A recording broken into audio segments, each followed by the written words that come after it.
sebaiknya orang tua yang punya pemikiran terhadap pengembangan pendidikan yang lebih baik. Adakah di Batam ini dibuat satu daerah yang menjadi betul-betul tujuan wisata? Yang membuat kita itu agak miris ya. Batam itu kan banyak nama, ada Bukit Nagoya. Oh ya, ya. Orang tua harus memberikan pemahaman terhadap anak. Semoga apa yang tadi kita bincangkan bisa diambil intisarinya, manfaatnya. Assalamualaikum warahmatullahi wabarakatuh. Salam sehat, salam sejahtera untuk kita semua. Hari ini saya Bang Dinda bersama abang kami, senior kami, tokoh aktivis dan tokoh muda. Yap. Abang Sayuti. Malam. Selamat malam, Bang. Malam. Assalamualaikum warahmatullahi wabarakatuh. Waalaikumsalam. Hari ini kita bincang-bincang nih, Bang. Ya, siap. Perihal kondisi sosial masyarakat di Kota Batam. Bercakap-cakap lah ya, kata orang Melayu bilang bercakap-cakap lah ya. Bukan berbincang-bincang, bercakap-cakap. Abang paham hari ini kondisi sosial masyarakat. Menurut Abang bagaimana? Dan ini dua versi, Bang, kondisi masyarakat sosialnya dan pendidikannya nih, Bang. Oke. Menurut Abang, pertama yang saya tanya ke Abang ini kondisi sosial masyarakat Batamnya. Ya, kalau kita ketahui bahwa Batam ini merupakan daerah heterogen. Jadi sosial kemasyarakatannya itu berbagai bentuk ya. Kita tahu bahwa di sini perkembangan paguyuban-paguyuban semakin hari semakin banyak. Terus membentuk sebuah kelompok-kelompok baik dari kalangan J, kalangan M, kalangan apalah kata anak-anak sekarang itu kan semakin hari semakin besar. Itu sangat positif dalam pandangan kita. Jadi menurut Abang itu masih positif, Bang ya? Positif, kita positif. Menurut Abang bagaimana melihat guru-guru di Kota Batam khususnya baik itu SD, SMP, SMA yang sampai 20 tahun itu tetap mengajar pada tempat. Itu menurut Abang bagaimana? Ya, kalau kita berbicara dunia pendidikan kita harus tahu dulu apa sih tujuan pendidikan itu, ya. Kalau tujuan pendidikan itu ingin mencerdaskan kehidupan bangsa, kita tidak akan berbicara tentang berapa lama pendidik itu berada di situ. Tapi yang paling penting bagi kita adalah bahwa kita diberi sarana untuk melakukan sebuah pendidikan dalam hal meningkatkan daya pikir daripada generasi muda untuk lebih kreatif dan lebih berinovatif dalam membaca situasi dan perkembangan terutama di Kota Batam maupun Kepri dan Indonesia khususnya. Nah, kalau berbicara tentang seorang pendidik yang berusia sekian tahun ngabdi di sebuah lembaga, hal itu adalah wajar. Kenapa? Kita tahu bahwa Tun Wuri Handayani, kita berbicara dalam pendidikan adalah Tun Wuri Handayani. Maka guru sebagai pedoman hidup bagi peserta didiknya untuk mengayomi mana yang terbaik, ya. Jadi cuman yang perlu kita seimbangi bahwa kita harus menghilangkan sebuah pemikiran adanya sekolah yang sifatnya khusus, ya. Bagi pandangan saya selaku memerhatikan dan kebetulan saya juga pernah di dunia pendidikan, bahwa sebenarnya tidak ada sekolah yang menciptakan sebuah keberhasilan atau mutu kualitas yang baik kecuali siswa itu sendiri. Jadi intinya sekolah manapun yang dia duduki, selagi dia mempunyai nalar pendidikan, dia mempunyai misi-visi ke depan, insya Allah sekolah yang tidak terbaik akan menjadi lebih baik.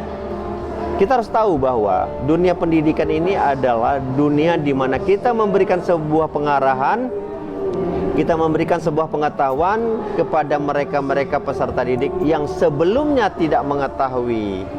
Jadi gini, Bang, maksudnya begini, dalam satu sekolah, misalnya SD lah kita bilang SD sekian, gurunya sudah mengajar lebih dari 15-20 tahun. Apakah menurut Abang itu baik atau misalnya coba guru itu dipindah-pindahkan supaya lebih fresh gitu? Bagaimana menurut Abang?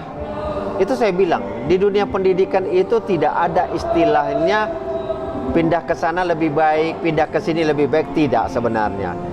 Selagi dia masih mengayomi jiwa Ki Hajar Dewantara, maka insya Allah dunia pendidikan itu bisa berkembang dengan baik sebenarnya.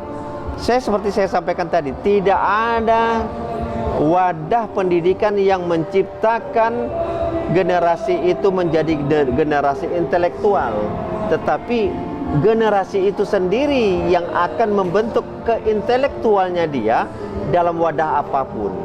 Kita kenal dengan namanya di Bangka Belitung dengan apa dulu, film apa? Dunia pendidikan Laskar Pelangi. Ya, Laskar Pelangi itu bukan sekolah negeri yang mendapatkan fasilitas yang mempunyai gedung yang bagus. Tetapi kenapa dia bisa mengatasi sekolah negeri yang mempunyai fasilitas yang dibiayai oleh perusahaan swasta yang duitnya banyak? Artinya apa?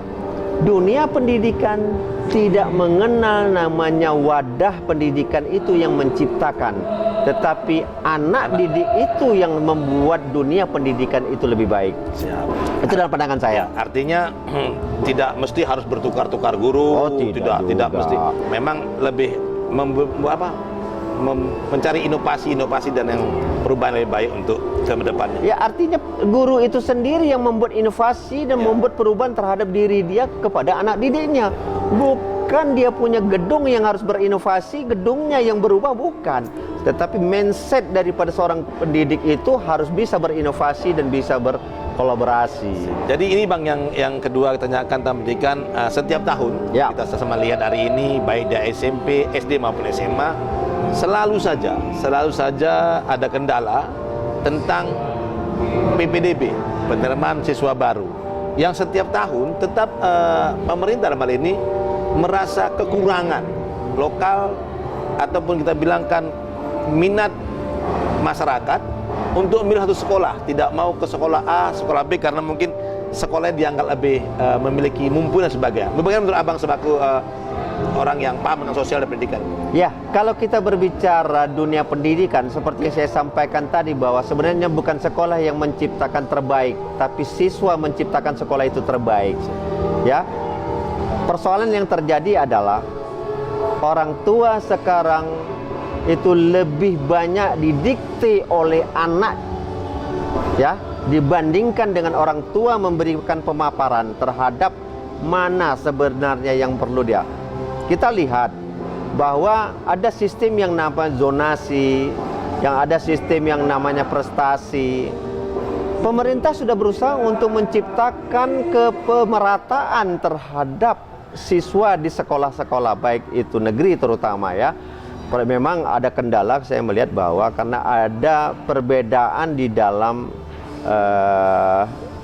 distribusi terhadap dunia pendidikan itu sendiri. Negeri mendapatkan insentif bahwa tidak membayar SPP, swasta harus membayar SPP.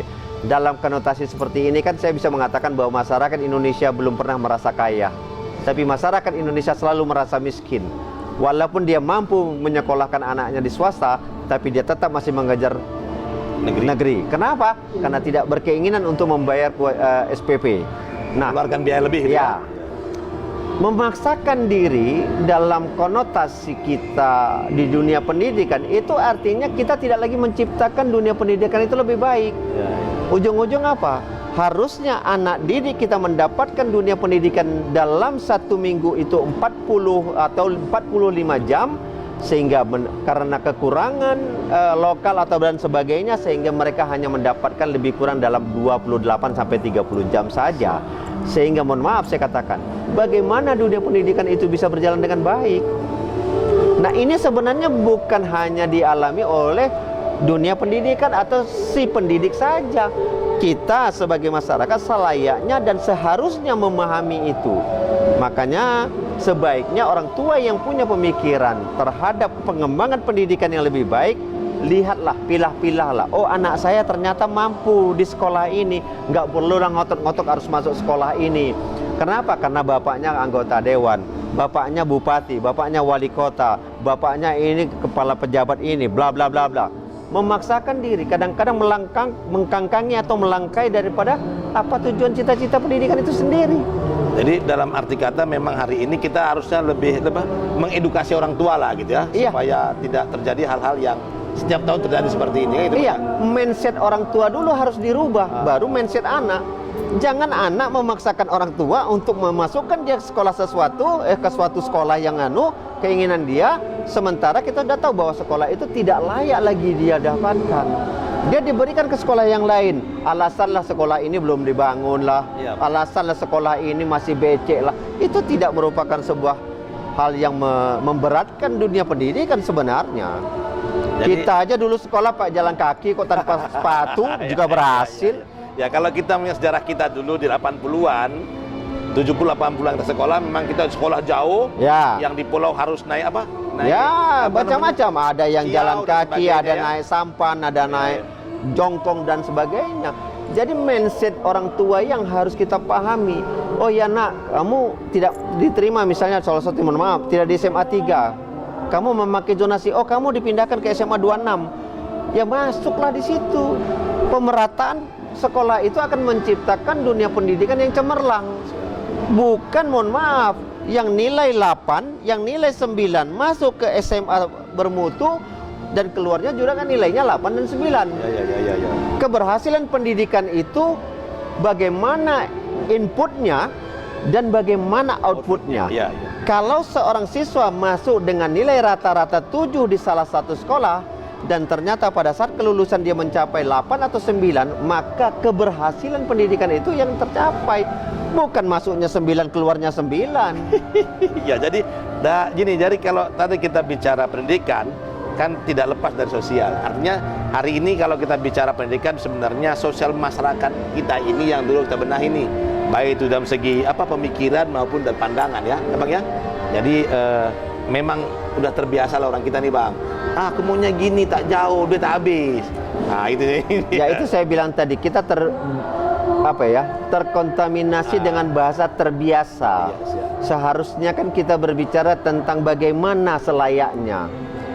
Amanah undang-undang itu kan mencerdaskan kehidupan bangsa, bukan menciptakan sekolah-sekolah yang bermutu. Kan begitu, tapi mencerdaskan kehidupan bangsa. Artinya apa? Bagaimana pemerataan dalam dunia pendidikan. Tetapi ya kita lihat saja lah, semua ini terpengaruh dengan yang namanya sekarang politik. Ya. Oh, itu tadi saya bilang, bapaknya si A itu jabatannya ini, bapaknya si B itu jabatannya ini.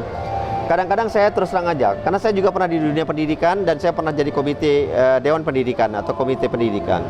Nah, anak yang tinggal di Nongsa berusaha untuk masuk sekolah di Bida Asri 2.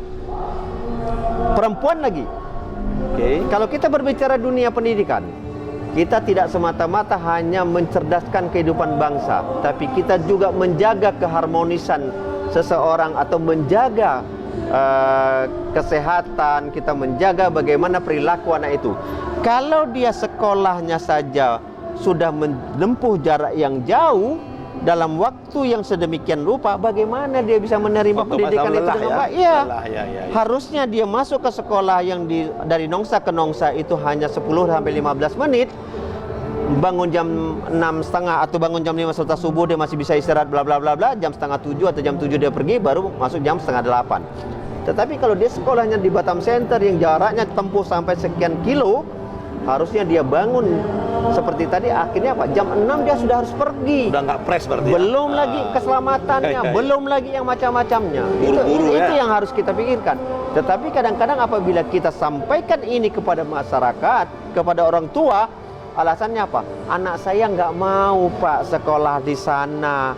Anak saya nggak mau Pak kalau di sana karena kawan-kawannya nggak ada.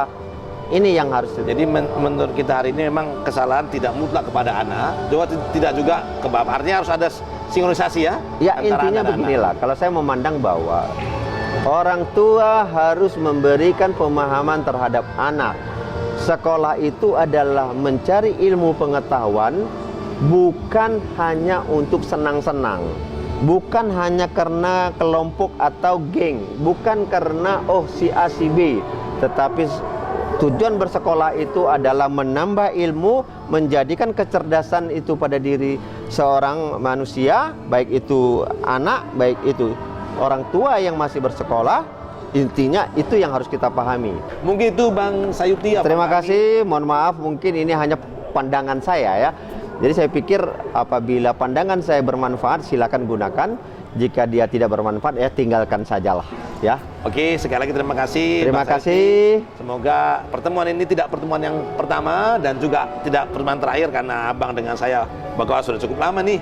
Jadi mungkin nanti kita akan bicara tentang hal-hal lain, karena saya tahu Abang juga seorang aktivis hukum, juga Abang ya cukup kita kenal. Ya, kita mengharapkan bahwa media-media seperti ini akan memberikan edukasi terhadap masyarakat Kota Batam, ya, supaya masyarakat Kota Batam memahami bahwa pemerhati kondisi keadaan Batam itu tidak semuanya itu berdasarkan atas, mohon maaf, petunjuk-petunjuk daripada pimpinan saja. Ya, seperti tadi Bang Dinda memberikan ini, apa yang namanya Proslink tadi ya. Bagaimana kita bisa menjangkau masyarakat, meminta mereka memberikan pandangan dan harapan, sehingga mudah-mudahan siapapun pemimpin ke depan dengan mendengarkan dan melihat serta mensubscribe, like and share tentang Proslink ini akan menambah wawasan bahwa Batam itu tidak tidur, ya, intinya Batam itu tidak tidur.